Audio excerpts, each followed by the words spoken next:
Chapter 3. The Road of the Pilgrim.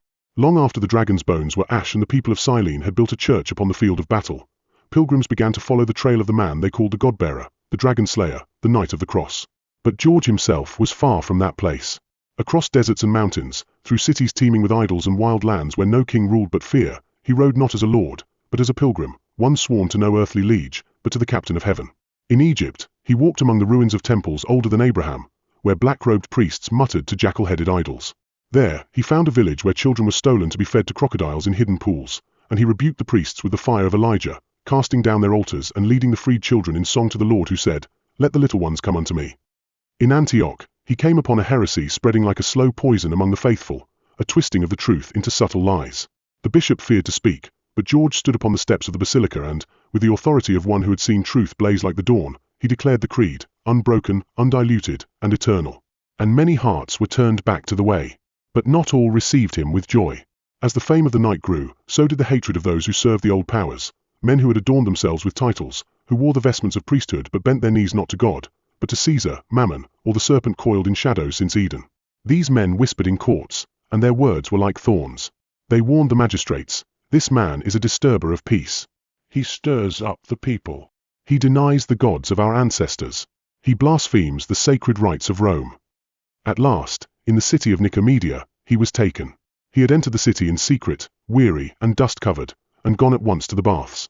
There he met a soldier, a young man named Cleon, burdened by guilt from blood spilled unjustly. George spoke to him gently, calling him brother, and that night, Cleon was baptized in a hidden spring beneath the basilica. The next day, they came for him. A cohort of guards, clad in imperial purple, surrounded the church. George did not resist. He kissed the gospel book, blessed the gathered faithful, and gave his sword and shield to Cleon, saying, "Bear these not in war, but in witness." The time for steel is past. Now comes the time for fire. They brought him before the governor Dacian, a man whose robes were bright but whose heart was dead ash. Dacian had heard of George, and feared him. "You are a nobleman," he said. A soldier of Rome. "Swear by the genius of the emperor, offer incense to the gods, and all will be forgiven. I will make you prefect over the eastern provinces." George, bound in chains, looked upon him and said, "I serve a greater king, whose throne is not of marble nor gold, but righteousness and mercy. I shall not bow to stone, nor call darkness light. If you would have my life, take it, but know that I do not fear death, for I follow him who conquered it." Dacian, trembling with rage, ordered that he be tortured, first with scourges tipped with bone, then on the wheel, then burned with pitch. But George bore it in silence, and the blood that poured from his wounds seemed like oil upon the flame of faith. On the third day, when they thought him dead, he opened his eyes and prayed aloud, and a great many of the jailers believed. Seeing that torment could not sway him, Dacian commanded that he be dragged outside the city and beheaded. At dawn, on the 23rd day of April, George knelt upon the stony hill above Nicomedia. He looked toward the rising sun and whispered a hymn of the early church, "Glory to thee, O Christ, who was slain and yet livest, who holdest the keys of death and Sheol. Receive now thy servant into the light of thy presence." And the sword fell. But even as his blood struck the earth, the heavens opened. Those who stood near swore they heard the sound of wings, and the scent of myrrh and frankincense filled the air. A white horse stood nearby, riderless, its mane lifted by the morning wind. The guards returned in silence, troubled in heart. And Cleon, now a priest, gathered George's body with reverence and buried it in Lydda, the land of his mother, where the tomb remains to this day. Chapter 4. The Crown of the Martyr. The sun had not yet risen on the day following George's death, and yet the city of Nicomedia awoke unsettled. There were whispers among the people, of a scent of lilies and frankincense that hung above the execution ground, of light that lingered unnaturally upon the rocks where the blood had fallen, and of a soldier who wept while burying the knight in a shroud woven by Christian women from Lydda. Word spread swiftly, first among the faithful, then even among those who did not know his name. The dragon slayer had fallen, and yet, strangely, their fear had not returned. On the contrary, a strange joy stirred among them, like spring beneath frozen ground. For they had seen with their eyes a man who feared neither pain nor death, who had faced both with the serenity of one who knew the ending of the story, and who knew it ended not in ashes, but in glory. In Lydda, the tomb was sealed in haste, for the authorities feared pilgrims. But they could not stop them.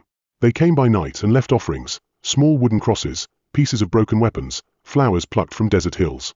They came from Cappadocia, Syria, Judea, and Egypt. They came not to mourn, but to kneel. They prayed not to the dead, but to Christ through the intercession of his servant. Within a year of his death, the first miracle was recorded, A child who had fallen into the river near Lydda and drowned was laid upon George's tomb. As his grieving mother wept, the child stirred, coughed water from his lungs, and opened his eyes. She did not cry out. She merely bowed her head and whispered, "I knew he was not done with you." The miracles multiplied. A blind man saw again after touching a thread from the martyr's cloak. A fevered soldier, cast out by his comrades, was restored to health when a priest placed a stone from the martyr's grave in his hand. A storm that threatened the port of Caesarea ceased when a bishop invoked George's name in prayer, and the sailors declared him protector of the sea. His relics, guarded by the bishops of Lydda, were said to possess a grace not of this world. But greater than these signs was the fire he had left in the hearts of men. In the city of Tyre, when a new persecution arose, an old merchant named Alphaeus stood before the tribunal and declared, "I have sold many things in my life, but now I bear witness to a man who sold all for Christ and feared not the dragon, nor the emperor." And when they condemned him, he went to his death singing the same hymn George had sung upon the hill. In Constantinople, the emperor's own niece refused a suitor because, as she told the court, "My hand is already pledged to a knight whose shield bore the cross, whose sword was justice, and whose bride is the church." Churches were raised in his name from the Nile to the Hellespont, from Antioch to Hispania. His tale was told not only among the faithful, but even in the halls of the Romans, who had once scorned him. The Emperor Constantine himself, hearing the account, ordered that a church be built in Lydda over the saint's grave, and within it an icon painted in gold leaf, a knight upon a white steed, triumphant over a coiled dragon. But of all the stories that spread, one above all took root in the hearts of the people. It was not the tale of Nicomedia, nor the miracles of Lydda, but the tale of Cyllene. In song and story, George the Dragon Slayer became the emblem of Christian knighthood, not one who kills for power, but one who slays evil to save the innocent. Not a prince who seeks dominion, but a servant who lays down his life that others might live. To the poor, he became a hope. To children, a protector. To warriors, a measure. To kings, a warning. In the West, where Rome's power was crumbling and darkness gathered over the hills of Britain and Gaul, his legend crossed the seas. Monks carried it with them in their leather-bound books. Troubadours sang of it by firelight. In a time when dragons of another kind, pagan raiders, tyrants, and the chaos of fallen realms, ravaged the land, the figure of George stood tall, a light against the dusk. It was said that in dreams he came to those in despair, a knight in red and white, bearing wounds, yet glorious. Some claim to have seen him upon the field of battle, not slaying men, but standing between them, bidding them kneel and pray.